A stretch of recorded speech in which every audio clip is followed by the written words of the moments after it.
Masih bersama saya Adini dan kembali kami sampaikan berita Padang hari ini.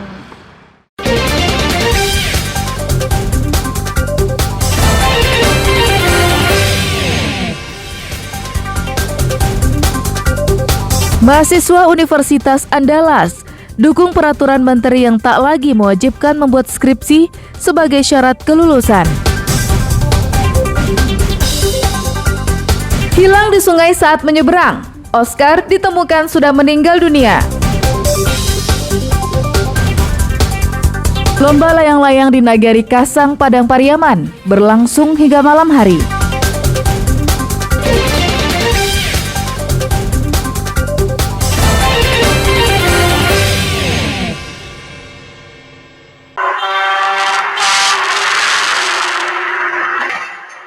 Sebuah truk dengan muatan batu bara mengalami remblong, melaju dengan kecepatan tinggi dari arah Solo menuju Kota Padang di Jalan Raya Indarung, Kecamatan Lubuk Kilangan, Kota Padang.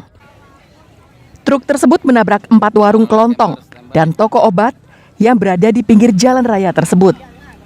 Setelah itu, truk menabrak pembatas jalan dan masuk ke dalam jurang dangkal yang berada di sisi jalan. Sopir dan kernetnya terjepit di dalam truk yang kondisinya hancur.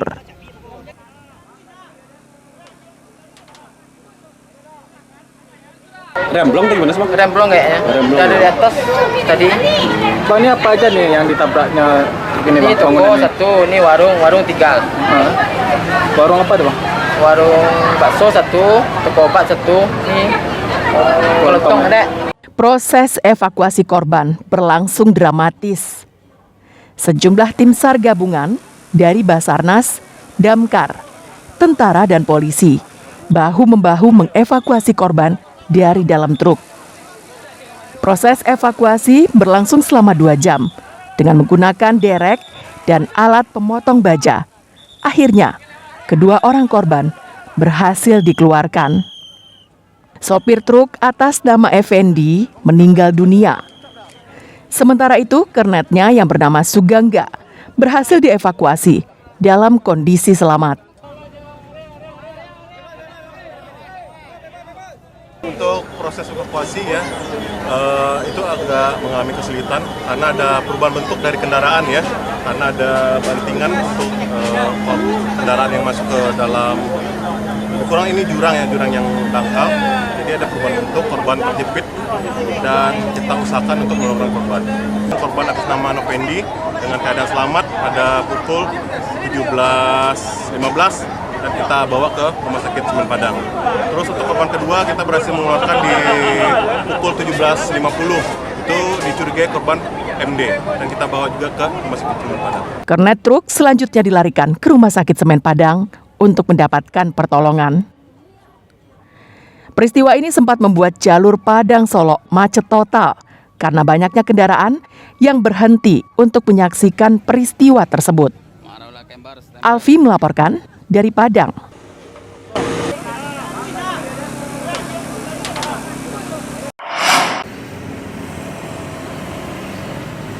Menteri Pendidikan dan Kebudayaan Riset dan Teknologi mengeluarkan Peraturan Menteri Nomor 53 Tahun 2023 tentang penjamin mutu pendidikan tinggi sebagai bagian dari Merdeka Belajar. Salah satu hal yang diatur oleh peraturan menteri tersebut adalah mahasiswa tidak wajib membuat skripsi sebagai syarat kelulusan dan dapat diganti oleh penelitian, lomba, karya ilmiah, atau kegiatan lain. Peraturan menteri terbaru ini disambut gembira mahasiswa Universitas Andalas Padang yang ditemui di kampus mereka di Limau Manis hari Jumat pekan silam. Mereka menilai pembuatan skripsi memang menjadi salah satu kendala lambatnya kelulusan seorang mahasiswa. Mereka setuju jika syarat skripsi diganti dengan kegiatan lain yang diakumulasi sebagai syarat kelulusan. Ya, kalau untuk saya setuju karena dengan penghapusan skripsi itu dapat mempermudah mahasiswa untuk cepat lulus begitu, Pak. Kalau untuk termasuk kendala kelulusan tidak juga sih, Pak. Cuman dapat mempermudah mahasiswa gitu, memberi kesempatan mahasiswa untuk cepat lulus begitu, Pak. Tidak ada kendala. Bagus ya kan, Pak.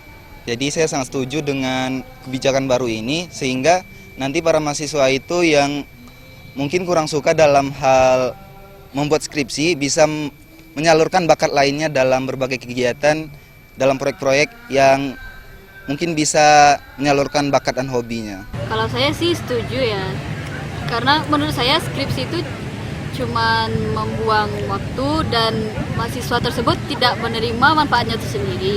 Kalau memang digantikan dengan kegiatan yang lebih positif dan ada dampaknya untuk si mahasiswa itu sendiri, saya setuju sih kalau skripsi itu dihapuskan.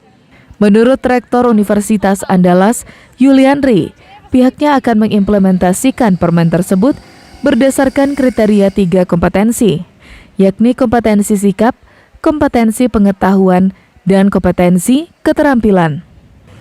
Salah satu yang akan diatur adalah pilihan tugas akhir yang akan dilakukan mahasiswa untuk menyelesaikan studinya di kampus, baik program sarjana, program magister, maupun doktor. Universitas Andalas sendiri, menurut Rektor, pada beberapa program studi tertentu sudah menerapkan hal itu sebelum keluarnya Permendikbudristek ini. Hal tersebut bisa saja dinilai sebagai kegiatan pengganti skripsi untuk menyelesaikan studi mereka itu sendiri. Baik misalnya skripsi, atau mungkin tesis, atau berdisertasi, tapi tetap dengan dasar kompetensi yang saya gunakan tadi. Maka sekarang dimungkinkan kita untuk menggunakan prototipe lain, atau mungkin bentuk lainnya, di samping yang tadi, skripsi, tesis, dan sekarang inovasi itulah yang seharusnya menjadi ukuran untuk melihat dan bagaimana kompetensi yang dipunyai oleh mahasiswa itu dapat terwujud. Universitas Andalas akan membuat peraturan rektor dalam waktu paling lama 6 bulan untuk menerapkan Permendikbudristek tersebut sebagai pedoman pelaksanaan. Laude Jordianse melaporkan dari Padang.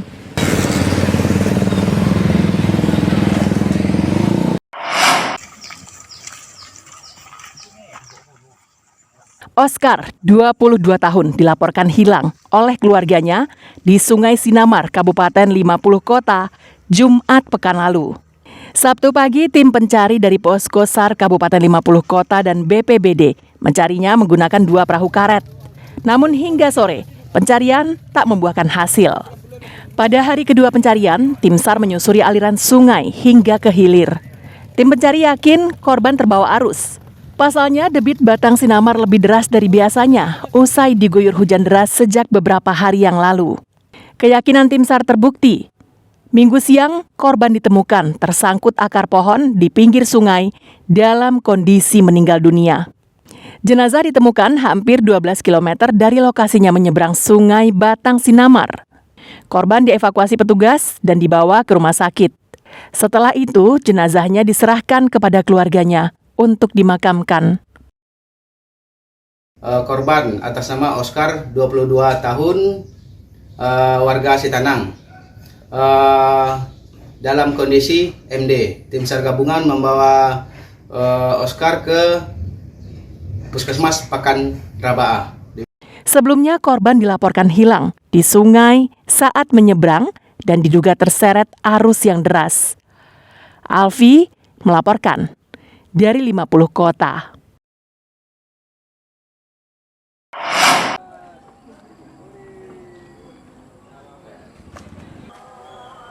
Layang-layang sudah menjadi permainan anak nagari di Sumatera Barat.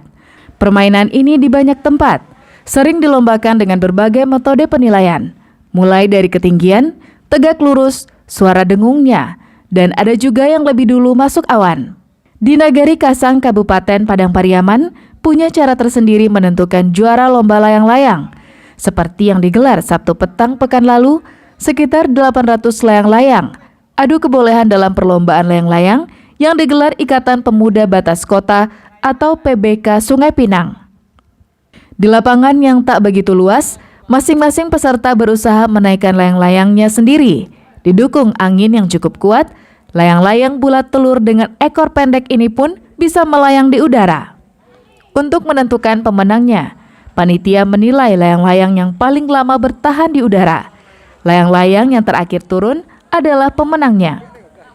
Bahkan pertandingan ini harus berlangsung hingga berhari-hari demi mendapatkan gelar juara. Pesertanya pun harus bermalam di lokasi, menjaga layang-layangnya agar tidak turun.